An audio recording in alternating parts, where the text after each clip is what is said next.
बिस्मिल्लाहिर्रहमानिर्रहीम। सूरत मायदा की आयत नंबर 116 से लेकर 118 तक की मैंने आयत का तर्जुमा और तफसीर बयान किया था। थोड़ा सा हिस्सा रह गया था, इंशाल्लाह वो आज आपके साथ कंप्लीट कर दूंगी। और अगली दो आयतें हैं छोटी छोटी 119 और 120, वो भी इंशाल्लाह आज ही कंप्लीट हो जाएंगी। तो अल्लाह ताला ने यहूदा नसारा के यानी कि वो ईसा अलैहिस्सलाम को जब अल्लाह ताला बुलाएंगे और उनको ईसा अलैहिस्सलाम को भी बुलाएंगे और उनसे पूछेंगे कि क्या नबी ने तुमको कहा था कि मेरे सिवा यानी कि अल्लाह करीम के सिवा, अल्लाह जो हमारा परवरदिगार है, सबका परवरदिगार है, कि उसके सिवा उन दोनों को मबूद बना लो, यानी कि ईसा अलैहिस्सलाम और हज़रत मरियम को मबूद बना लो। वो फरमाएंगे कि अल्लाह हमें इल्म नहीं इसका कि हमारी पीठ पीछे हमारी कौम ने क्या किया और हमने इनको तबलीग सिर्फ तेरे नाम की थी। या अल्लाह तू पाक है, तू औलाद से हर किस्म के शिरक से तू पाक है। हमारी क्या मजाल कि हम ऐसा कहते। हमने जो कुछ किया तू हमें जानता है, जो हमने इनको पैगाम रसानी की तू उससे बाखबर है। अब हमारे बाद इन लोगों ने क्या किया हमें नहीं पता। अब आप ये देखिए कि उम्मत मुसलिमा में हम लोगों में मौजूद जो हैं लोग, वो किस तरह करके कर रहे हैं और वो किस तरह अपने मुफाद के लिए वो लोग शिरक वगैरह कर रहे हैं। खैर, नबी करीम सल्लल्लाहु अलैहि वसल्लम नमाज अदा कर रहे थे। हज़रत अबू ज़र गुफ़ारी रज़ी अल्लाह ताला अन्हु से रिवायत है कि कर रहे थे, नमाज अदा कर रहे थे, रुकू व सुजूद। हर रिकात में उन्होंने यही वाली आयत नंबर 18 पढ़ी, 17 और 18 पढ़ी, जिसमें उन्होंने इस चीज़ पर फोकस किया, इन तो अज़िबहुम फ़इन्नहुम इबादुका व इन तग़फिर लहुम फ़इन्नका अंतल अज़ीज़ुल हकीम, कि वो तेरे बंदे हैं, तू चाहे तो उनको सज़ा दे, अजाब दे उनको, तू चाहे तो उनको मग़फ़िरत फरमा, उनको बख्श दे। नबी करीम सल्लल्लाहु अलैहि वसल्लम सारी रात को ये आयत तिलावत फरमाते रहे। इवन नमाज में भी उन्होंने इस तिलावत को जारी रखा, इन आयत को उन्होंने जारी रखा। एक दफ़ा यूँ हुआ कि इसी तरह आप रोने लगे, नमाज अदा कर रहे थे। तीन चार किस्म की यहाँ पर अहादीस हैं, जिनमें से थोड़ा थोड़ा आपको मैं बता देती हूँ कि वो ये है कि उन्होंने कहा था कि नबी करीम सल्लल्लाहु अलैहि वसल्लम हज़रत हुज़ैफ़ा बिन यमान रज़ी अल्लाह बयान करते हैं कि एक रोज़ हम लोग रसूल पाक सल्लल्लाहु अलैहि वसल्लम के पास तशरीफ़ लाए। हम लोग आए, आप नमाज अदा कर रहे थे, आपने सजदा इतना लंबा किया, इतना तवील आपने सजदा फरमाया कि हम लोगों को ऐसा फ़ील हुआ, हम लोगों को ऐसा फ़ील हुआ कि रूह ही परवाज़ कर गई है। जब आपने सर उठाया तो फरमाया, मेरे रब ने मेरी उम्मत के बारे में मुझसे मशवरा किया कि मैं इनके साथ क्या सलूक करूं। मैंने अर्ज़ की, या रब जो तू चाहे। फिर पूछा, तेरी उम्मत के बारे में तुझे नाराज नहीं करूँगा। ऐ अल्लाह, मेरी उम्मत तेरे बंदे हैं, तो उनके साथ जो चाहे सलूक रवा फरमा। अल्लाह ताला ने फरमाया, ए मोहम्मद, मैं तुम्हें तुम्हारी उम्मत के बारे में हरगिज़ नाउमीद नहीं करूँगा। मुझे यह खुशखबरी दी गई कि सबसे पहले 70,000 लोग जन्नत में मेरे साथ जाएंगे और हर एक के साथ 70,000 उम्मती होंगे और इनसे कोई हिसाब नहीं लिया जाएगा। फिर पैगाम भेजा, दुआ करो, तुम्हारी दुआ कबूल की जाएगी, मांगो तुम्हें दिया जाएगा। मैंने जिब्राइल से पूछा, क्या अल्लाह ताला मेरी फरमाइश को पूरा करेगा? जिब्राइल अलैहिस्सलाम ने जवाब दिया, इसी गर्ज से तो अल्लाह ताला ने मुझे आपकी तरफ भेजा है ताकि वो आपकी आरजू को पूरा फरमा दे। चुनांचे अल्लाह ताला ने मुझे यह अता फरमा दिया, मैं इस पर फ़ख्र व गुरूर नहीं करता। अल्लाह ताला ने मेरे अगले पिछले गुनाह खिलाफ उला बख्श दिए हैं और मैं जिंदा व तंदुरुस्त चल फिर रहा हूँ। और मुझ पर यह भी इनायत अल्लाह ही की है कि मेरी उम्मत ना तो भूख व इफलास से मरेगी और ना मगलूब होगी।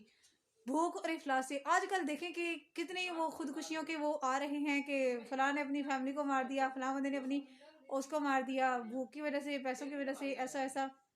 जब कुरान में ये चीज़ लिखी हुई है तो क्या कोई वाकई भूख से मर सकता है?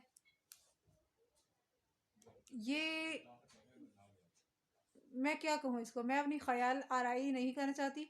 जो कुछ यहाँ पर है कुरान में, मेरा काम सिर्फ वही है कि मैं आपको वो वाला अल्लाह ताला के पैगामात पहुँचाऊँ। मैं इसके बारे में कुछ नहीं कह सकती। मेरे सोच में बहुत सारी चीज़ें, बहुत सारे सवालात ऐसे उठ रहे हैं, लेकिन आई थिंक कि उनको यहाँ पर बयान करना मुनासिब नहीं है।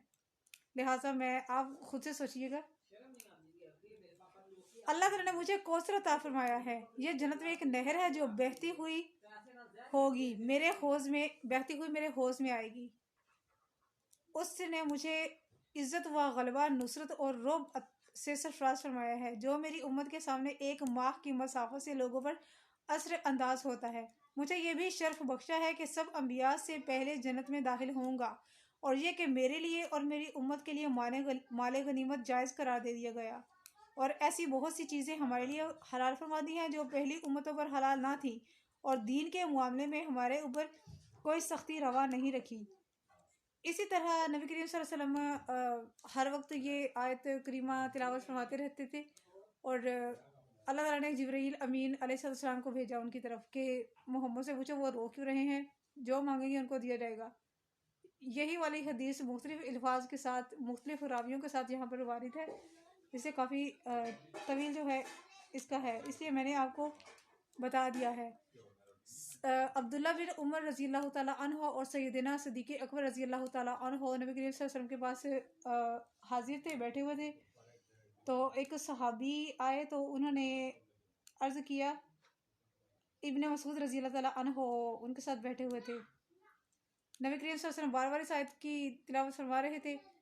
तो किसी ने कहा कि ए इब्ने मसूद, आप बताएं कि नबी करीम सल्लल्लाहु अलैहि वसल्लम इसी आयत की तिलावत क्यों फरमा रहे हैं? इब्ने मसूद ने कहा, मेरी तो जुर्रत नहीं है कि मैं उनसे कोई सवाल करूं, और मैं नहीं ये ऐसा कर सकता। ऐसा ना हो मुझसे कोई गुनाह सरजद हो जाए, मैं नहीं करता। फ़ारूक आज़म रज़ी अल्लाह ताला अन्हु पास मौजूद थे, तो उन्होंने कहा कि अगर कोई और आदमी ये कर रहा होता तो मैं उनकी ये बात कर देता, यानी कि मैं पूछ लेता, लेकिन मैं इस बारे में नबी करीम सल्लल्लाहु अलैहि वसल्लम से पूछने की औकात मेरी नहीं है। नबी करीम सल्लल्लाहु अलैहि वसल्लम के उनको शक हो गया नबी करीम सल्लल्लाहु अलैहि वसल्लम को कि इन लोगों के आपस में ये बात हो रही है। उन्होंने कहा कि जिब्राईल अलैहिस्सलाम को अल्लाह ताला ने मेरी तरफ भेजा है और मुझसे सवाल किया है कि आप क्यों रो रहे हैं, यही आयत क्यों तिलावत फरमा रहे हैं। तो मैंने उनको बता दिया कि मुझे मेरी उम्मत के बारे में डर है, क्योंकि जिन लोगों ने बिदअतें निकाली है वो लोग लेफ्ट हैंड पे होंगे और अल्लाह ताला उनको दोज़ख में डालेगा पहले। ये तो मैंने आपको कल बता दिया था। तो ये वही वाला जो वो टॉपिक चल रहा है।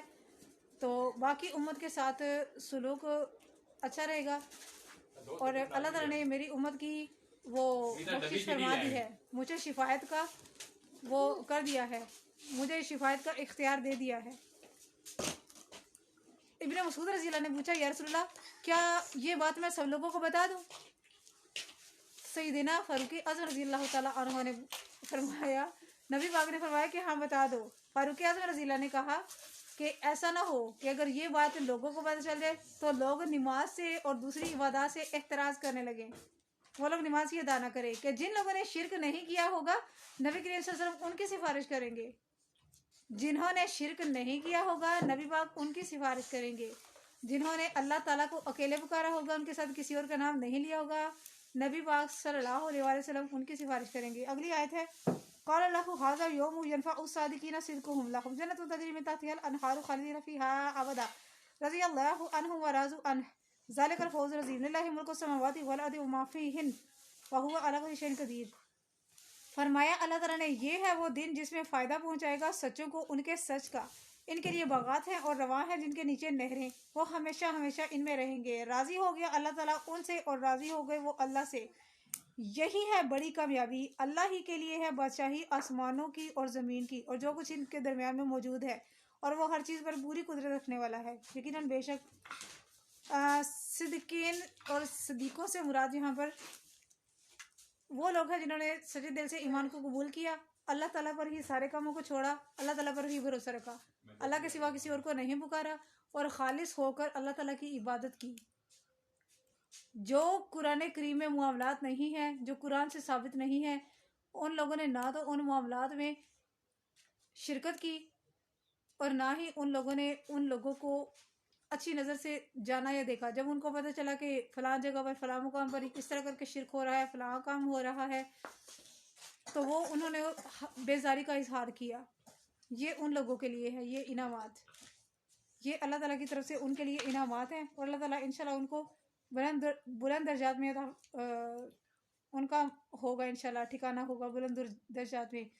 तमाम मखलूक अल्लाह ताला के कब्ज़े कुदरत में है, हर चीज़ उसके गलबे और कुदरत के तहत चल रही है। ना उसका कोई मसील है, यानी कि उस जैसा ना कोई हो सकता है, और ना कोई हमपला, और ना उसका कोई वज़ीर है और ना ही मुआवन, ना उसका कोई बाप है ना बीवी बच्चे, इसके सिवा ना कोई माबूद है और ना कोई और रब। बेशक सदक़ल्लाहुल अज़ीम, जज़ाकल्लाह खैरा कसीरा।